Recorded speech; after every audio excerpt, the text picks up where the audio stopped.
Offshore at the island of Faleolo, a Sunderland flying boat touches down, bringing the United Nations mission to Samoa. New Zealand still has full jurisdiction over Western Samoa, but New Zealand is responsible under its mandate to the final authority of the United Nations. And so, when a petition for self-government was received from Western Samoa, UNO decided to send a mission of 3 representatives to make investigations. Coming ashore are the 3 representatives, delegates from the USA, Belgium, and Brazil. The mission will receive petitions, meet the island's leading citizens, and examine local conditions. Greeting the mission, the Samoans gather in demonstrations at the mission's island headquarters.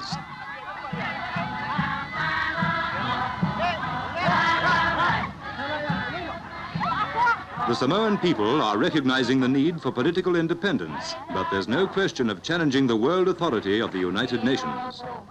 The gathering listens to Mr. F.B. Sir, the mission's chairman. And we have come ourselves almost from the other side of the world to bring you greetings, greetings from the United Nations, which, as you know, is a kind of a phono of the whole world, a council of the whole world devoted to trying to put into practical application the principles of brotherhood, the principles of real Christianity. Having presented their petition, the 3 ruling chiefs leave the headquarters. These chiefs represent the leading families of Samoa, and they've asked that their council of 3 should head an independent government. But there are other opinions amongst the people, and the UNO delegates will spend weeks making inquiries. Meanwhile, there are feasts of welcome, speeches, dances, and celebrations.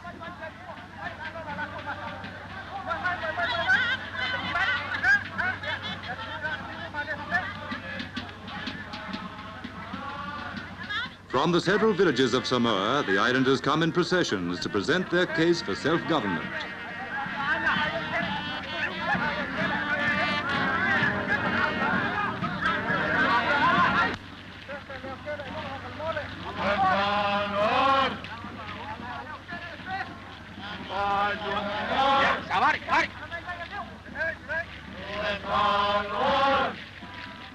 Colonel Volker, Samoa's administrator, arrives with the United Nations delegates for the official reception at Morino'o.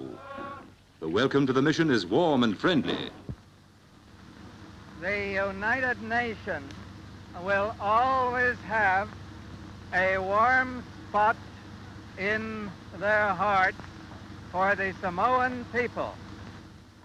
After the speech-making is the dancing by the men and women of the villages.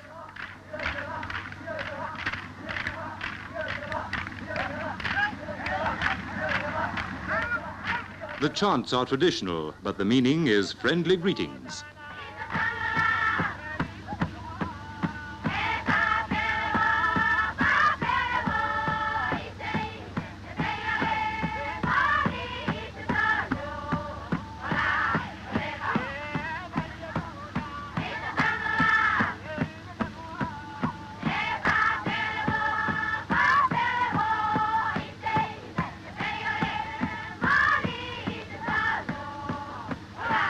Finally, a siva by the men of the village of Falefa.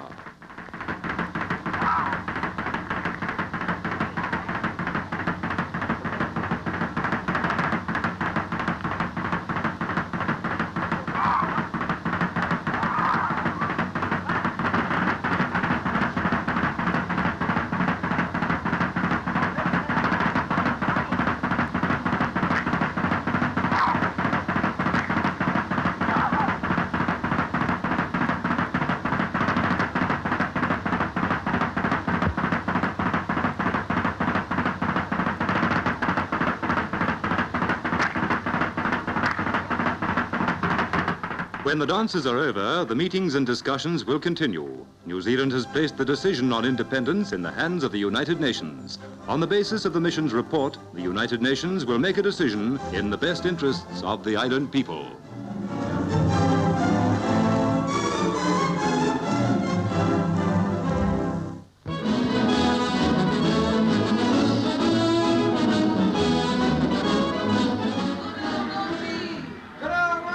A distinguished visitor to New Zealand is Field Marshal Lord Montgomery of Alamein, now Chief of the Imperial General Staff.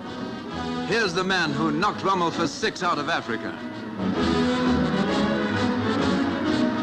He's cheered by many thousands and greeted by the Prime Minister, Mr. Fraser, on the steps of Parliament buildings.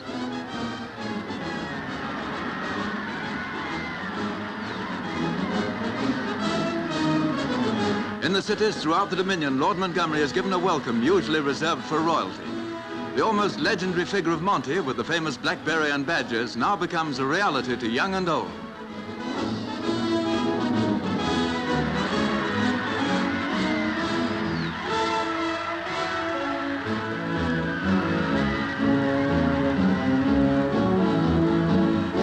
The welfare of disabled servicemen is a prime concern of Lord Montgomery. At a South Island training center, he inspects the work with genuine interest. He's always generous in posing for a photograph. A main South Island hospital is visited, where the Field Marshal chats pleasantly with many of its patients. His informal manner and charming personality soon put them at their ease.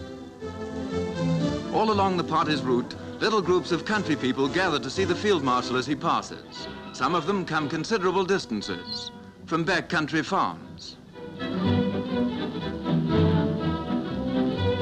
There's a brief respite at Maruia Springs. Accompanied by the Minister of Defence, Mr. Jones, our visitor gets a chance to stretch his legs and admire some of New Zealand's loveliest scenery. The tour continues, and throughout the North Island, crowds flock from far and near to catch a glimpse of the famous veteran.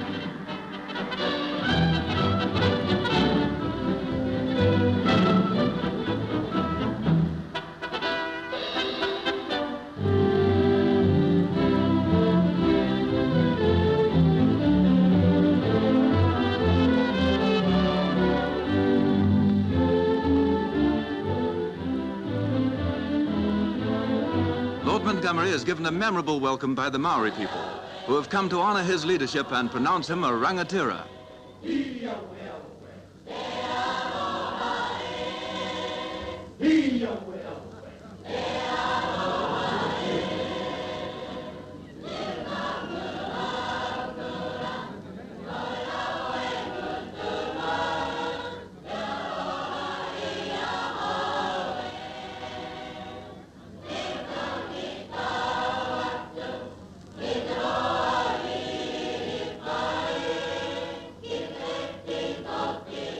The long tour is now almost concluded, and many thousands turn out to say goodbye to the Empire's #1 soldier.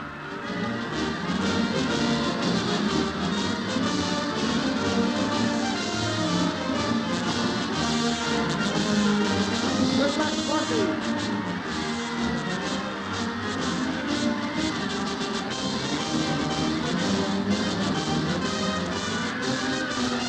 For Weekly Review, Field Marshal Lord Montgomery gives this farewell message to the people of New Zealand. The time has come for me to leave New Zealand and to say goodbye to you all. And I do this with a very sad heart. I have traveled all over your country, and it is indeed a very lovely country. I have met a great many of your people, and I've seen a great many of your healthy and very sturdy children. And everywhere I've been received with the greatest friendliness and kindness. And I do want to thank you all for this. I have tried, wherever I've been, to capture the spirit of New Zealand. And I believe it lies in that quality of sincerity, a quality which adds real depth to man's every action. And so I wish you all the very best of luck, and I hope we may all meet again someday.